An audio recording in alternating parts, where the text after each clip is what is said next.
Hello friends, NPS study centre में आपका स्वागत है। आज हम फिर से एक सेशन को कंटिन्यू करेंगे। दोस्त बता देते हैं कि एलपी सीबीटी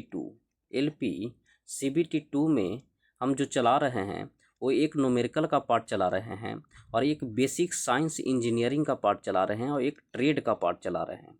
अगर ट्रेड में बात करिएगा तो ट्रेड में हम इलेक्ट्रीशियन पढ़ा रहे हैं और इलेक्ट्रीशियन में ऑब्जेक्टिव ट्रांसफार्मर भी समाप्त हो गया है और इसी के साथ ट्रांसफार्मर के साथ सेफ्टी एंड हेल्थ भी समाप्त हो गया है।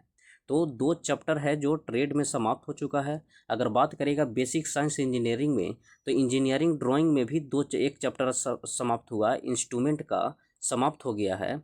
और इसमें बेसिक साइंस में अगर बात करेगा तो इलेक्ट्रिसिटी चैप्टर चल रहा है, इसका भी एक सेशन ले लिए हैं। तो अगर आप नहीं देखें तो इसका प्ले लिस्ट बना हुआ है, प्ले लिस्ट के माध्यम से सारा रिकॉर्डेड वीडियो देख सकते हैं। और अगर आप टेलीग्राम से नहीं जुड़े हैं तो डिस्क्रिप्शन बॉक्स में टेलीग्राम लिंक दिया हुआ है, वहाँ से जुड़ के आप पीडीएफ के माध्यम से प्रैक्टिस कर सकते हैं। तो चलिए सेशन को स्टार्ट करते हैं। सेशन में पिछले में हम बताए थे कि जो 100 क्वेश्चन का बात कर रहे हैं कि 100 के पहले क्यों नहीं करवाएं, तो 100 के पहले इसमें न्यूमेरिकल दिया हुआ है और इसीलिए न्यूमेरिकल पार्ट को हम पहले एक एक लेक्चर ले रहे हैं। तो न्यूमेरिकल पार्ट को ही हम अलग कर दिए हैं और इसके साथ 100 से 101 में जो आया वो क्वेश्चन जो बना है वो थ्योरी टाइप पर बना है, तो उसको हम क्लियर कर रहे हैं 101 से।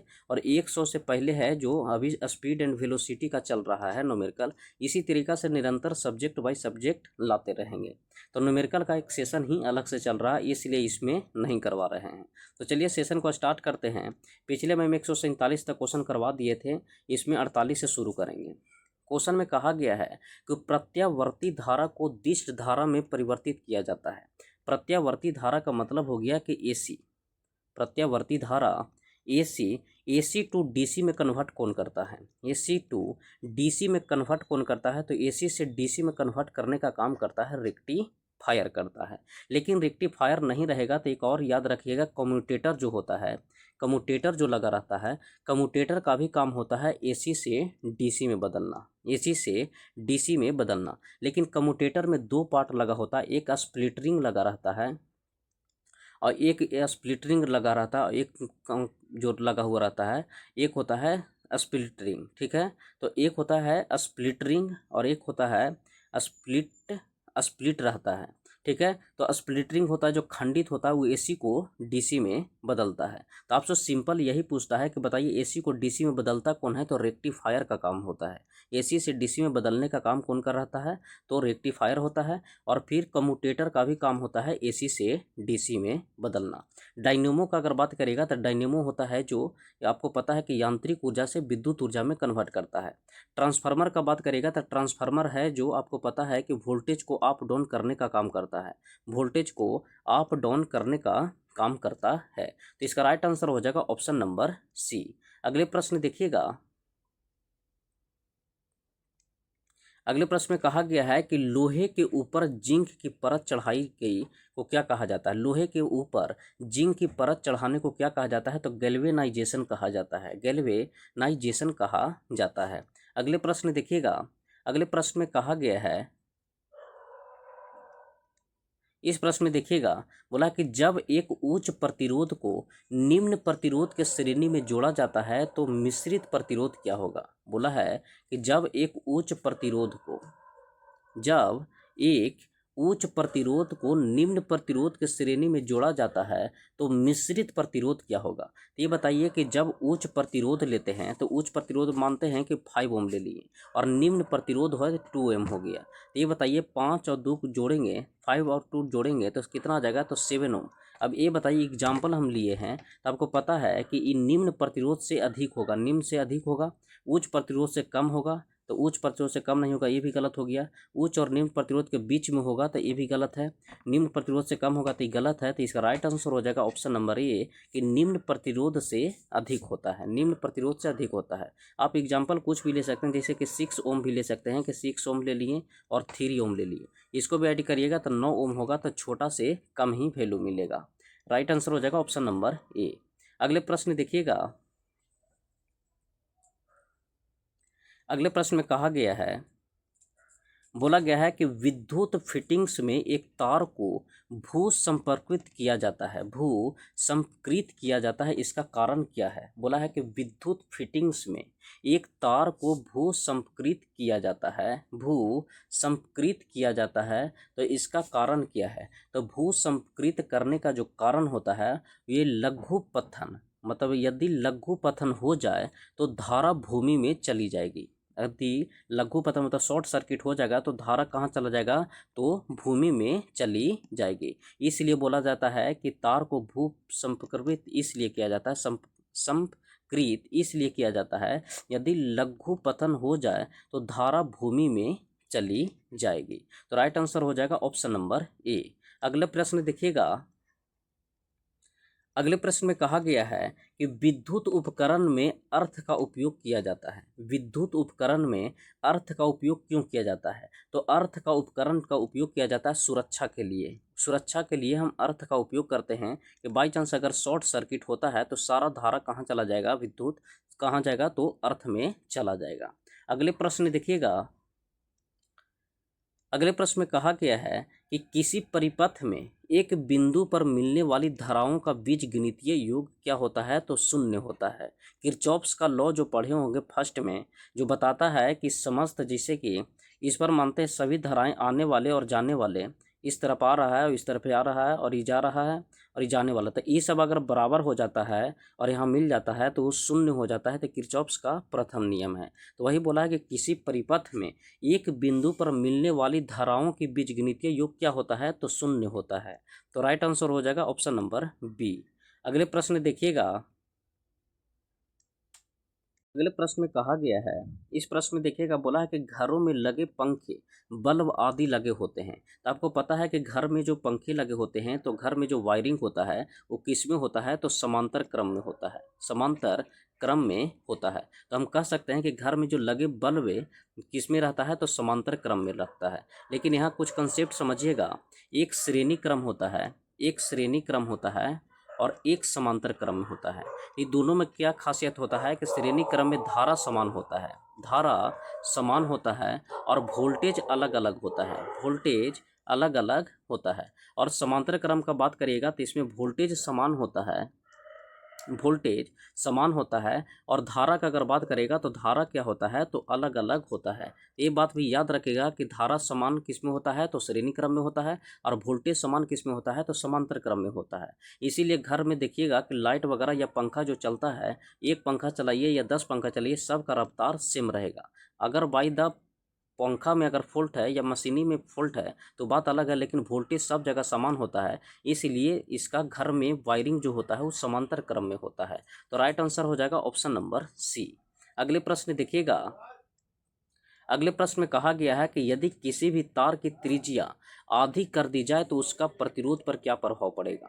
जैसे किसी भी तार की त्रिज्या को आधी किया जा रहा है, आपको पता है कि फार्मूला आर बराबर पता होगा कि रो एल वाई ए होता है, रो एल वाई ए होता है। इसी को अगर और क्लियर करेंगे तो रो एल और ए है जो क्रॉस सेक्शनल एरिया है, तो ए को तोड़ेंगे तो पाई आर स्क्वायर हो गया।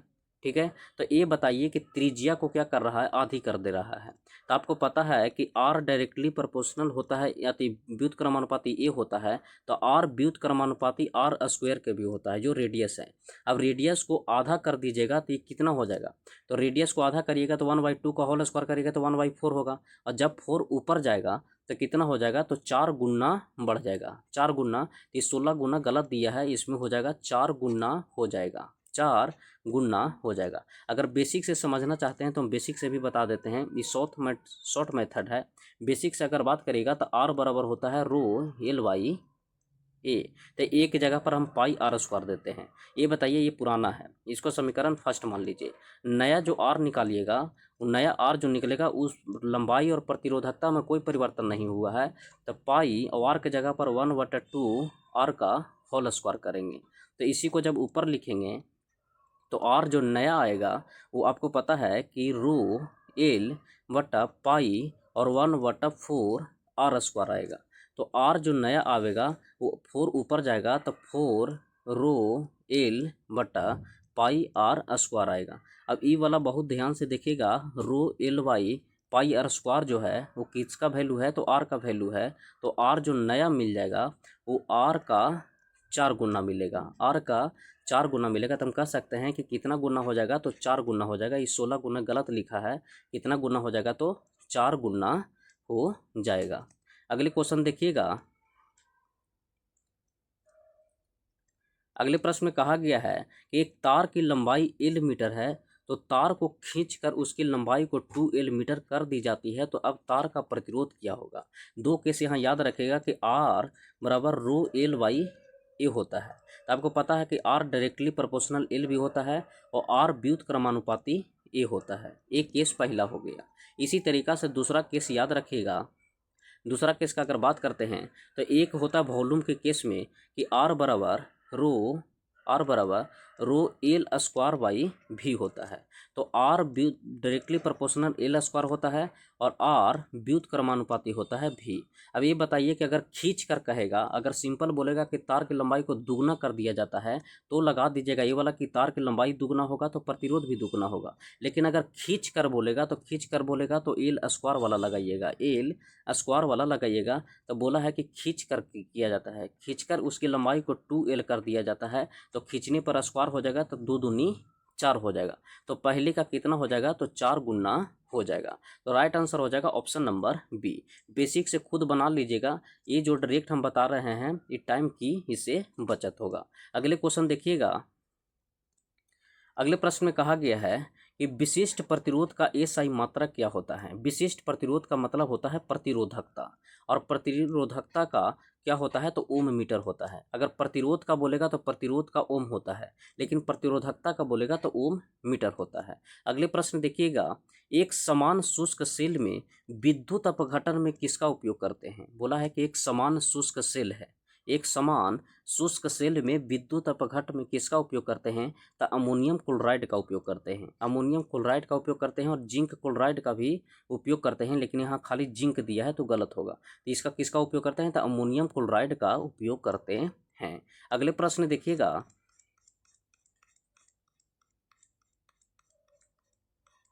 अगले प्रश्न में कहा गया है, देखिएगा, बोला गया है कि किरचॉफ का धारा नियम आधारित है। किरचॉफ्स का धारा नियम जो आधारित है ऊर्जा संरक्षण के सिद्धांत पर आधारित है, ऊर्जा संरक्षण के सिद्धांत पर आधारित है। किरचॉफ का धारा नियम ऊर्जा संरक्षण के सिद्धांत पर आधारित है। तो राइट आंसर हो जाएगा ऑप्शन नंबर ए। बोला है कि 1 वोल्ट विभवांतर द्वारा त्वरित होने पर एक इलेक्ट्रॉन जितनी ऊर्जा प्राप्त करती है उसे क्या कहा जाता है। बोला है कि एक इलेक्ट्रॉन वोल्ट द्वारा त्वरित, ये बताइए इलेक्ट्रॉन वोल्ट द्वारा या 1 वोल्ट विभवांतर के द्वारा त्वरित एक इलेक्ट्रॉन जितनी ऊर्जा प्राप्त करता है उसे क्या कहा जाता है, तो 1 इलेक्ट्रॉन वोल्ट कहा जाता है। जैसे ये बताइए कि 1 वोल्ट विभवांतर लेंगे और इलेक्ट्रॉन लेंगे तो क्या देगा, इलेक्ट्रॉन और वोल्ट देगा। तो राइट आंसर हो जाएगा ऑप्शन नंबर बी। अगले क्वेश्चन देखिएगा।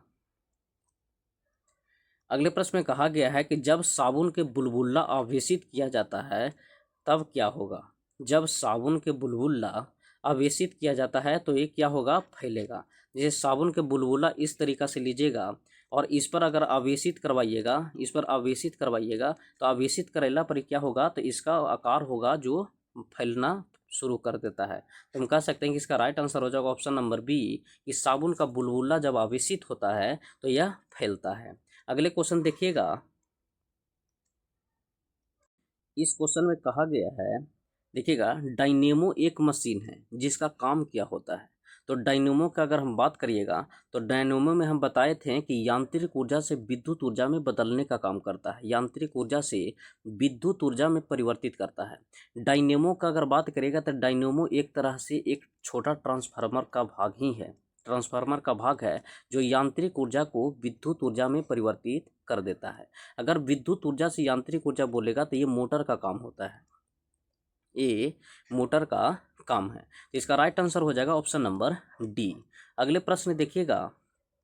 अगले प्रश्न में कहा गया है कि ट्रांसफार्मर का काम करता है। तो ट्रांसफार्मर किस पर काम करता है? तो ट्रांसफार्मर है जो एक केवल प्रत्यावर्ती धारा पर काम करता है, केवल प्रत्यावर्ती धारा पर काम करता है। हम बोले थे कि अगर ट्रांसफार्मर में डीसी धारा दोगे तो क्या हो जाएगा? जल जाएगा। क्या हो जाएगा? जल जाएगा। ये ओनली एसी पर काम करता है, ओनली एसी पर काम करता है। और इसमें है जो शक्ति, जो पावर होता है, वो पावर क्या होता है? कांस्टेंट होता है। पावर क्या होता है? तो कांस्टेंट होता है। तो राइट आंसर हो जाएगा ऑप्शन नंबर ए। अगले क्वेश्चन देखिएगा। अगले क्वेश्चन में कहा गया है कि बिजली के पंखे की गति बदलने के लिए किसका प्रयुक्त साधन है? जैसे बिजली के पंखा को गति जो बदलते हैं, जो आपको पता होगा कि रेगुलेटर के माध्यम से उसकी गति को बदला जाता है। रेगुलेटर के माध्यम से गति को बदला जाता है। रेक्टिफायर है जो एसी को डीसी में कन्वर्ट करता है, एसी टू डीसी में कन्वर्ट करता है रेक्टिफायर। एसी को डीसी में कन्वर्ट करने का एक और काम करता है, कौन करता है? तो कम्यूटेटर भी काम करता है। तो राइट आंसर हो जाएगा ऑप्शन नंबर बी। अगले प्रश्न देखिएगा। अगले प्रश्न में कहा गया है कि एक परिपथ में किसी जंक्शन पर धाराओं का बीजगणितीय योग शून्य है और किसी बंद परिपथ में परिपथ के प्रत्येक भाग के परिपथ और धारा का गुण बीजगणितीय योग परिपथ में कुल विद्युत वाहक बल के बराबर होता है, तो कौन सा नियम देता है? तो किरचॉफ्स का नियम देता है। आपको पता है कि धाराओं का बीजगणितीय योग शून्य है और ये किरचॉफ्स ने फर्स्ट नियम में कहा था, पहला नियम में कहा था। तो किसका नियम है? तो किरचॉफ्स का नियम है। अगले क्वेश्चन देखिएगा। अगले प्रश्न जो कहा गया है, अगले में कहा गया है कि एक पानी से भरी बाल्टी में बिजली के दो तार डालने पर दोनों तारों के पास बुलबुले बन रहे हैं। तो इससे अनुमान लगता है कि सप्लाई का कौन सा प्रकार है, एसी है या डीसी है। बोला है कि एक पानी से भरी बाल्टी में बिजली के 2 तार डालने पर दोनों तारों के पास बुलबुले नजर आते हैं, तो इसका अनुमानित लगता है। आपको पता है कि जब बिजली के तार जब पानी में डाला जाता है तो ये डीसी ही है जो बुलबुला देगा, एसी है जो बुलबुला नहीं देता है। तो हम कह सकते हैं कि इसका राइट आंसर हो जाएगा ऑप्शन नंबर डी। अगर याद नहीं रहे तो आपको पता है कि बुलबुला का आकार जो होता है वो गोल होता है और डीसी का भी आकार देखेगा तो गोल की टाइप पर होता है। तो राइट आंसर हो जाएगा ऑप्शन नंबर बी। अगले प्रश्न देखिएगा।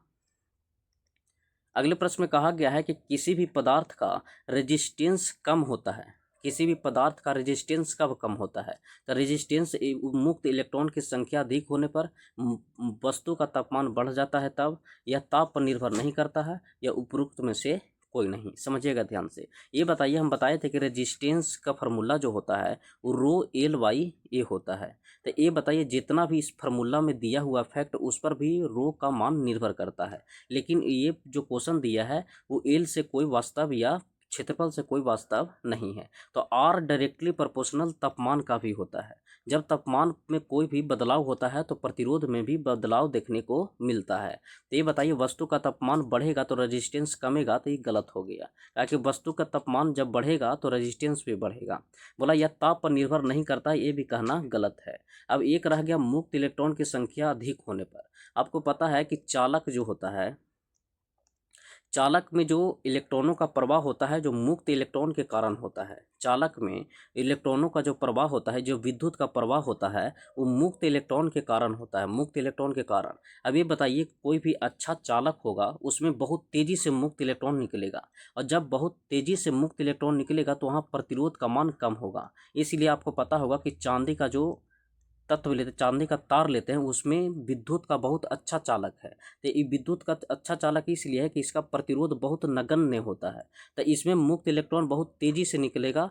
क्यों? क्योंकि प्रतिरोध कम है। तो हम कह सकते हैं कि रेजिस्टेंस कम कब होगा? जब मुक्त इलेक्ट्रॉन की संख्या अधिक होगा, मुक्त इलेक्ट्रॉन की संख्या अधिक होगा। तो राइट आंसर हो जाएगा ऑप्शन नंबर ए। अगले क्वेश्चन देखिएगा।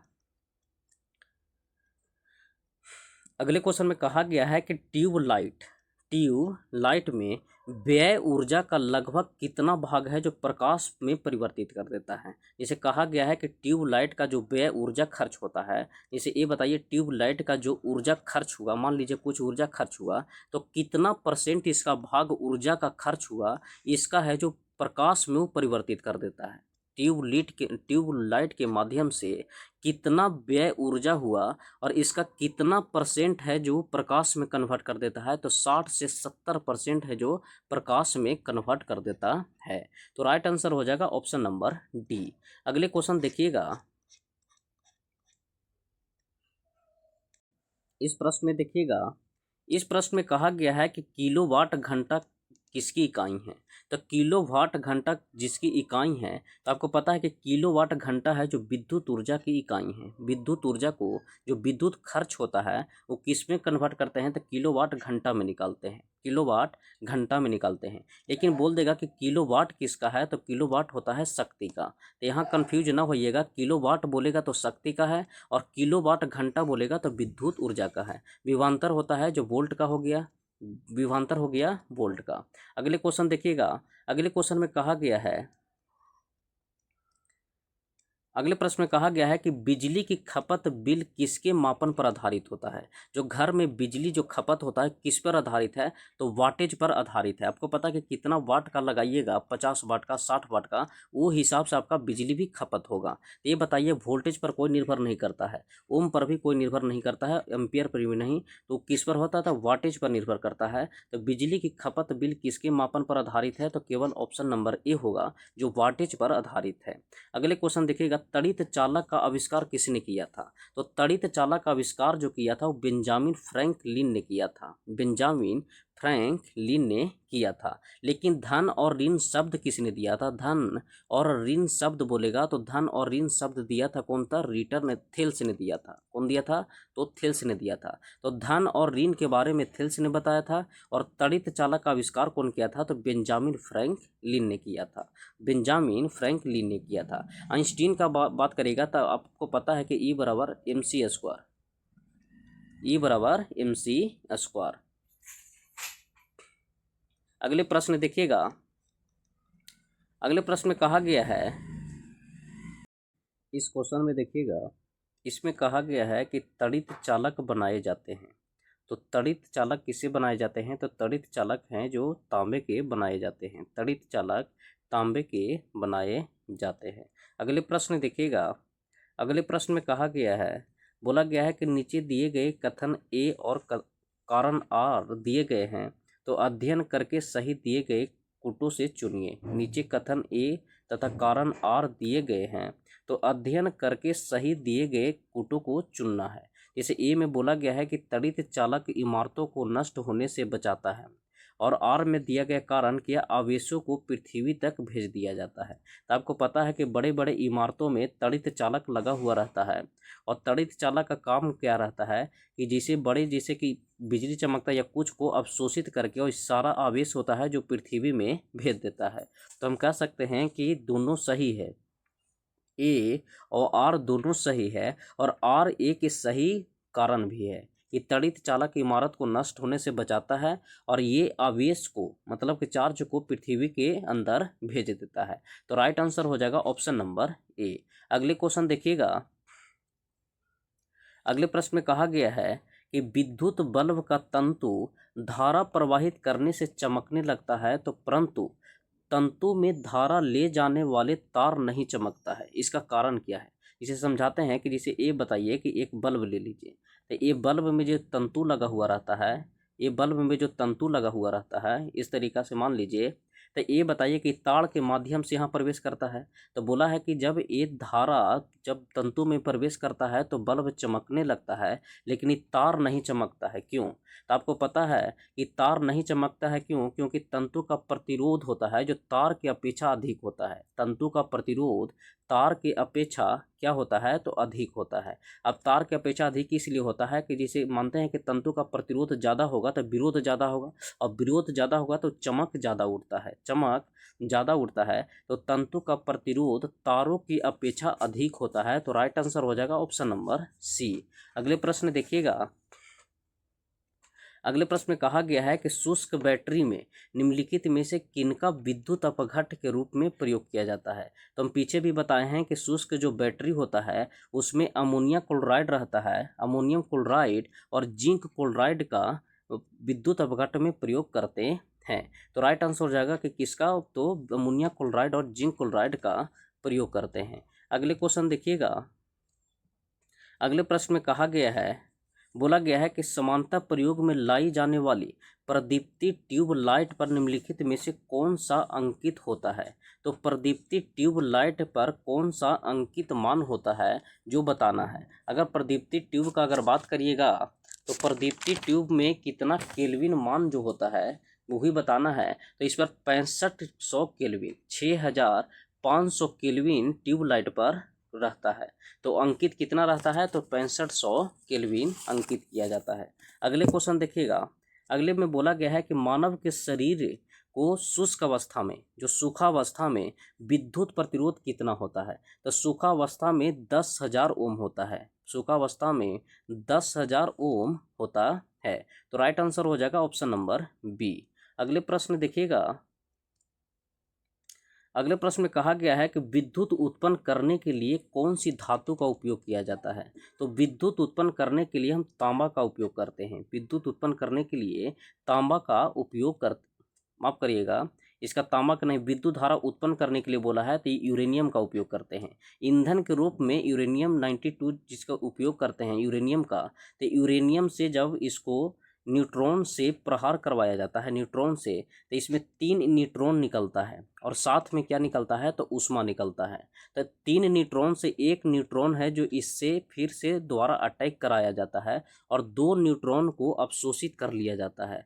तो न्यूट्रॉन को अवशोषित कौन करता है, तो कैडमियम कौन करता है, तो कैडमियम, हम कह सकते हैं कि कैडमियम अवशोषित करता है। और बोलेगा कि ये बताइए कि मंदन का काम कौन करता है, मंदक का, तो मंदक का D2O और ग्रेफाइट काम करता है। D2O और ग्रेफाइट मंदन का काम करता है और बोरॉन और कैडमियम होता है जो न्यूट्रॉन को अवशोषित करने का काम करता है। तो वही बोला है कि विद्युत उत्पादन करने के लिए कौन सी धातु का उपयोग किया जाता है, तो यूरेनियम का उपयोग करते हैं ईंधन के रूप में। अगले क्वेश्चन देखिएगा। अगले प्रश्न में कहा गया है कि एक कॉपर की तार जिसका व्यास अन्य कॉपर की तार की अपेक्षा दुगना है, तो तांबे के करंट प्रवाहित करने की क्षमता क्या होगा। तो समझिएगा ध्यान से इस क्वेश्चन में, जिसे बोला गया है कि तांबे का, बोला है कि एक कॉपर की तार है जिसका व्यास अन्य कॉपर की तार की अपेक्षा दुगना है। तो ये बताइए कि जब डायमीटर को पहले की अपेक्षा दुगना करना तो पहले 1 होगा, तो इसका कितना होगा, दुगना होगा। तो ये बताइए कि रेडियस भी इसका 1:2 में ही रहेगा। कहे कि y2 करिएगा तब तो कट जाएगा। तो ये बताइए रेडियस भी मिल गया 1:2 में।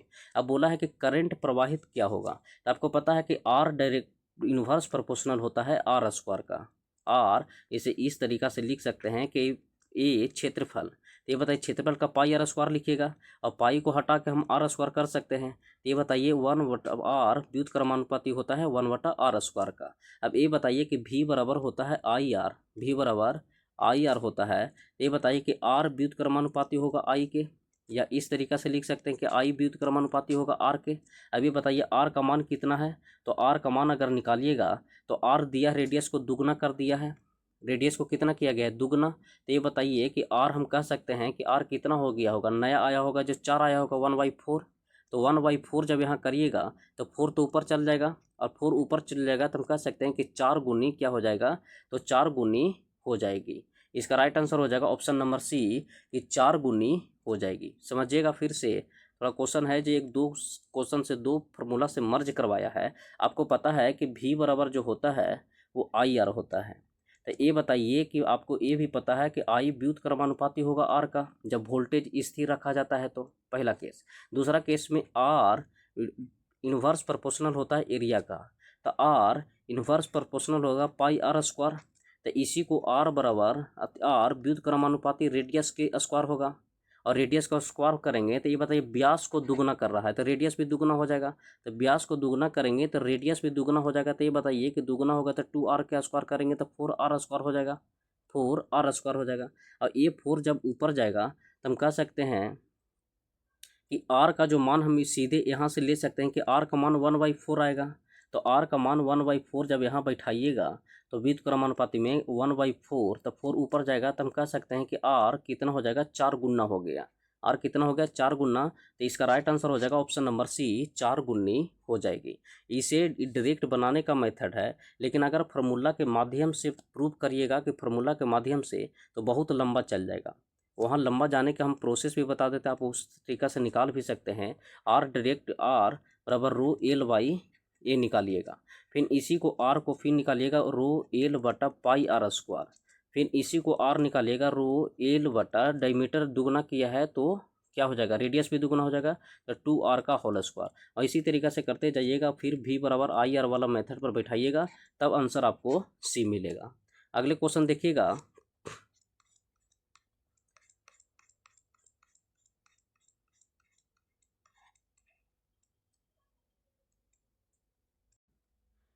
इसमें देखिएगा कहा गया है कि धारा की उपस्थिति ज्ञात करना है। धारा की उपस्थिति को ज्ञात करना है। धारा की उपस्थिति का ज्ञान होता है, ज्ञात नहीं करना है, ज्ञान होता है। तो उत्पन्न प्रभाव से ज्ञान होता है, उत्पन्न प्रभाव से ज्ञान होता है। अगले क्वेश्चन देखिएगा, बोला कि आने वाली और जाने वाली धारा का गणितीय योग क्या होता है। तो हम बताए थे कि आने वाली और जाने वाली धारा का गणितीय योग जो होता है वो क्या होता है, तो शून्य होता है।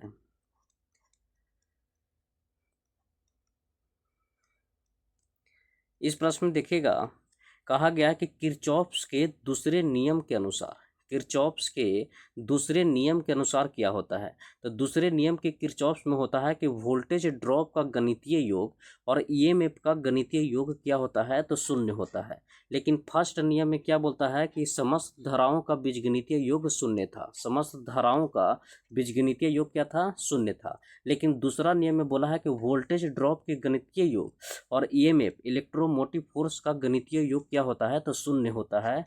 तो राइट आंसर हो जाएगा ऑप्शन नंबर सी।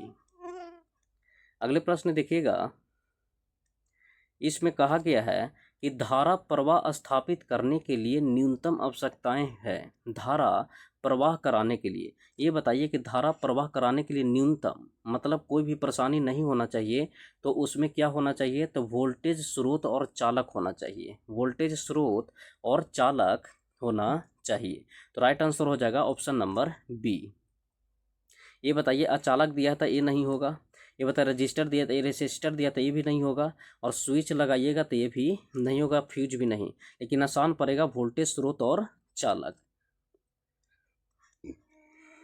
अगले प्रश्न देखिएगा, अगले प्रश्न में कहा गया है कि प्रतिरोध जो धारा के प्रभावित होने, धारा के प्रभावित होने के प्रतिकूल एक गुण है, वह निम्न किस पर निर्भर करता है। प्रतिरोध जो कि धारा के प्रभावित होने का एक प्रतिकूल एक गुण है, वह किस पर निर्भर करता है। तो हम बताए थे कि आर बराबर होता है रो एल बाई ए हो गया क्रॉस सेक्शनल एरिया क्षेत्रफल हो गया, एल लंबाई हो गया चालक तार की, रो हो गया प्रतिरोधकता और आर हो गया रेजिस्टेंस। ये बताइए आर है जो प्रतिरोधकता पर निर्भर कर रहा है, तो सामग्री अथवा विशिष्ट प्रतिरोध पर, ये भी सही है। एल पर है तो अनुप्रस्थ परिच्छेद का क्षेत्रफल हो गया, तो ए हो गया। लंबाई और तापमान ए हो गया, लंबाई हो गया। और ए भी हम बताए थे कि आर डायरेक्टली प्रोपोर्शनल टी का होता है, तापमान पर भी निर्भर करता है। तो राइट आंसर हो जाएगा ऑप्शन नंबर डी। अगले क्वेश्चन देखिएगा, अगले प्रश्न में कहा गया है, बोला गया कि प्रतिरोधों के परम मापन, प्रतिरोधों के परम मापन के लिए कौन सी विधि का प्रयोग किया जाता है। तो प्रतिरोध को मापने के लिए हम व्हीटस्टोन ब्रिज का उपयोग करते हैं, व्हीटस्टोन ब्रिज का उपयोग करते हैं प्रतिरोध मापने के लिए। इसको और क्लियर करना चाहिए, अज्ञात प्रतिरोध को मापने के लिए, अज्ञात प्रतिरोध को मापने के लिए इसका प्रयोग करते हैं। अगले क्वेश्चन देखिएगा, अगले क्वेश्चन में कहा गया है कि परिपथ में विद्युत शक्ति को किस रूप में व्यक्त किया जाता है। तो परिपथ में विद्युत शक्ति को किस रूप में व्यक्त किया जाता है, वोल्टता को धारा से गुना करके, ये बताइए, वोल्टता के वर्ग प्रतिरोधों से विभाजित करके और धारा के वर्ग को प्रतिरोध से गुना करके। तो ये राइट आंसर हो जाएगा ऑप्शन नंबर डी। अब समझिएगा शक्ति दिया है तो आपको पता है कि शक्ति बराबर पी बराबर होता है आई भी, या एक फार्मूला होता है वी स्क्वायर बटा आर, या इसी का फिर एक फार्मूला और बनाइएगा तो आई स्क्वायर आर होता है। ये तीनों फार्मूला आपको दिया हुआ है, ये बताइए, वोल्टता और धारा के गुना करके तो ये सही हो गया, वोल्टता के वर्ग और प्रतिरोध से भागा देखे तो ये हो गया, और बोला है कि धारा के वर्ग और प्रतिरोध से गुना करके तो ये हो गया। तो ये P बराबर याद रखेगा आई भी होता है, V²/R होता है और I² R होता है। लेकिन इसी से कम्बिनेशन करके एक फार्मूला H बराबर भी हीट बराबर भी बन जाता है, तो उसका बनता है VIT हो गया, या V² R इंटू टी हो गया, या I² R इंटू टी हो गया। तो ये हो गया किसके, उष्मा के केस में, उष्मा के केस में, और ये हो गया शक्ति के केस में। तो राइट आंसर हो जाएगा ऑप्शन नंबर डी। अगले प्रश्न देखिएगा, अगले प्रश्न में दिया गया है कि किसी परिपथ में प्रवाहित होने वाली विद्युत धारा होती है। तो हम बताए थे कि किसी भी परिपथ में प्रवाहित होने वाली जो धारा होती है, इलेक्ट्रॉन के यादृच्छिक संचालन होता है, मुक्त इलेक्ट्रॉन का एक दिशा संचालन होता है, और अनुप्रयुक्त विभवांतर होता है, अनुप्रयुक्त विभवांतर होता है। तो ये बताइए कि पूछा विद्युत धारा का जो प्रवाह होता है वो बताना है। तो आपको हम बताए थे कि मुक्त इलेक्ट्रॉन का एक दिशा संचालन होता है। तो राइट आंसर हो जाएगा ऑप्शन नंबर बी, कि मुक्त इलेक्ट्रॉन का एक दिशा संचालन होता है। ठीक है, अगले प्रश्न देखिएगा, अगले प्रश्न में कहा गया है कि ओम का नियम लागू नहीं होता है। तो आपको पता है कि ओम का नियम सब पर लागू होता है, लेकिन सेमीकंडक्टर अर्धचालक पर लागू नहीं होता है। ओम का नियम V बराबर आई आर है, जो किस पर लागू नहीं होता है, तो अर्धचालक पर लागू नहीं होता है। अगले प्रश्न देखिएगा,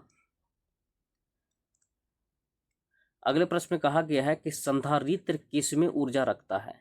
संधारित्र जो होता है, कैपेसिटर जिसको हम बोलते हैं, तो कैपेसिटर किस में ऊर्जा संचित करता है, तो विद्युत स्थैतिक क्षेत्र में संचित करता है, विद्युत स्थैतिक क्षेत्र में संचित रखता है। तो राइट आंसर हो जाएगा ऑप्शन नंबर सी। अगले प्रश्न देखिएगा,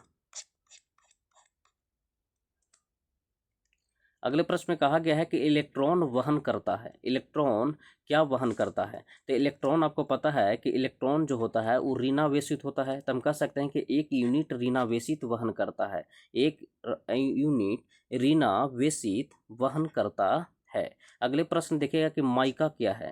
तो आपको पता है कि माइका है जो उष्मा का चालक होता है और विद्युत का कुचालक होता है। तो उष्मा का चालक होता है माइका, और विद्युत का क्या होता है, तो कुचालक होता है। इसीलिए देखिएगा कि आयरन जो होता है, आयरन पर माइका चढ़ाया हुआ रहता है, उसमें विद्युत धारा नहीं जाता है लेकिन उष्मा जाता है, तो उष्मा का चालक हो जाता है और विद्युत धारा का कुचालक हो जाता है। अगले क्वेश्चन देखिएगा, अगले क्वेश्चन में कहा गया है कि जलते हुए विद्युत बल्ब के तंतु का ताप समानता कितना होता है। तो जलते हुए विद्युत बल्ब का अगर ताप का बात करेगा तो 2500 डिग्री सेल्सियस से 3000 डिग्री सेल्सियस होता है, लेकिन यहाँ ऑप्शन नहीं दिया है, तो हम कह सकते हैं कि इसका डी आंसर होगा 3000 डिग्री सेल्सियस से 3500 डिग्री सेल्सियस। तो राइट आंसर हो जाएगा ऑप्शन नंबर डी। अगले प्रश्न देखिएगा, अगले प्रश्न में कहा गया है कि एम्पियर किस भौतिक राशि का इकाई है। तो एम्पियर मतलब धारा का बात कर रहा हूँ, धारा किसका है, विद्युत धारा की क्या हो गया, एम्पियर हो गया। राइट आंसर हो जाएगा ऑप्शन नंबर बी। बोला एक कृत्रिम उपग्रह में विद्युत ऊर्जा का स्रोत क्या होता है। जो कृत्रिम, जो आर्टिफिशियल जो ग्रह भेजा जाता है वो किस पर डिपेंड रहता है, तो सौर बैटरी पर रहता है। तो उसका विद्युत ऊर्जा कहाँ से मिलता है, तो सौर बैटरी से मिलता है। अगले प्रश्न देखिएगा, अगले प्रश्न में कहा गया है कि विद्युत ऊर्जा को यांत्रिक ऊर्जा में बदलने का युक्ति कौन करता है। तो विद्युत ऊर्जा को यांत्रिक ऊर्जा में कौन बदलता है, तो विद्युत मोटर बदलता है। डायनेमो है जो यांत्रिक ऊर्जा को विद्युत ऊर्जा में बदलता है। तो डायनेमो यांत्रिक ऊर्जा को विद्युत में बदलता है, और विद्युत ऊर्जा से यांत्रिक ऊर्जा में कौन बदलता है, तो विद्युत मोटर। बोला है एकीकृत परिपथ में प्रयुक्त अर्धचालक चिप निम्न में से किसकी बनी होती है। तो आपको पता है कि अर्धचालक जिसका चिप जो बनता है वो सिलिकॉन का बनता है, किसका, सिलिकॉन का बनता है। तो राइट आंसर हो जाएगा ऑप्शन नंबर सी। अगले क्वेश्चन देखिएगा, अगले प्रश्न में कहा गया है प्रदीप्ति नली में सर्वाधिक समानता प्रयोग होने वाली वस्तु कौन सा होता है। तो प्रदीप्ति जो नली होता है, वो प्रदीप्ति नली में सबसे ज़्यादा जो प्रयोग होता है वो पारा वाष्प और आर्गन होता है, पारा वाष्प आर्गन होता है प्रदीप्ति नली में। तो राइट आंसर हो जाएगा ऑप्शन नंबर सी। अगले प्रश्न देखिएगा, अगले प्रश्न में कहा गया है कि तीन पिन बिजली के प्लग में सबसे लंबी पिन को जोड़ना चाहिए। जैसे 3 जो देता है प्लग में, एक ऊपर वाला देता है, तो इसको कहाँ जोड़ना चाहिए? तो उदासीन सिरों पर जोड़ा जाता है। जो सबसे लंबा भाग होता है वो कहाँ जोड़ा जाता है? तो उदासीन सिरों पर जोड़ा जाता है। तो राइट आंसर हो जाएगा ऑप्शन नंबर सी। बोला कि विद्युत मरकरी लैंप में रहती है। तो विद्युत मरकरी लैंप में क्या रहती है? तो विद्युत मरकरी लैंप का अगर बात करेगा तो उसमें कम दाब पर पारा होता है। विद्युत मरकरी लैंप में कम दाब पर पारा होता है। तो राइट आंसर हो जाएगा ऑप्शन नंबर ए। अगले क्वेश्चन देखिएगा।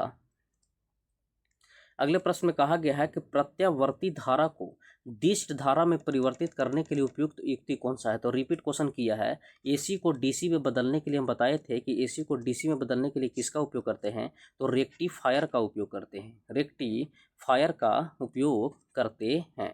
तो इस सेशन यही तक रहेगा। दोस्त बता देते हैं कि हम पिछले क्लास में 147 तक क्वेश्चन किए जो 100 से उठाया गया है, और आज हम इसको 200 पूरा किए हैं। इसी तरीक़ा से सेशन एक कंटिन्यू अभी आते रहेगा। जो बेसिक साइंस का चैप्टर नंबर फर्स्ट है इलेक्ट्रिशियन का, किसका? तो क्या बोलते, इलेक्ट्रिसिटी का। इसी तरीक़ा से इलेक्ट्रिसिटी जब खत्म होगा तो इंजीनियरिंग ड्राइंग में फिर अगला चैप्टर शुरू करेंगे, और दोनों अल्टरनेट कर करके आपको सिलेबस टाइम पर ऑब्जेक्टिव प्रैक्टिस करा दिया जाएगा। तो अगर आपको ये सेशन पसंद आया है तो लाइक, सब्सक्राइब और कमेंट में अपना राय जरूर दीजिएगा। चलिए, सेशन को देखने के लिए धन्यवाद।